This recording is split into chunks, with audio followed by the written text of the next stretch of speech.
natin. Ano, upuan nandun na para makapisto tayo dito. Makapisto tayo ngayon dito.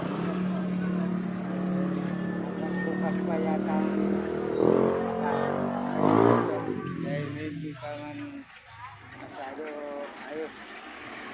Ito lang na ang gamit nila lang. Naputin yata yan mamaya.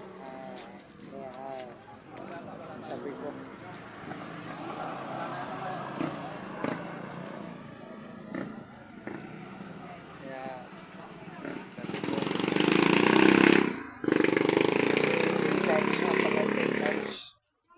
at ang kabila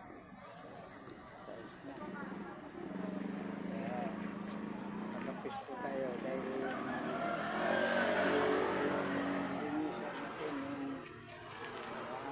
para lang tayo makapisto. Okay na, kaya taga lang hirap taga lang tsaga, walang tsaga, walang naga pala.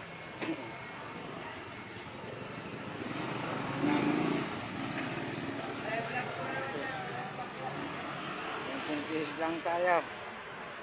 Ayun, nabindo ko. Sa kababayan natin, hindi na isda, mangga na ang paninda.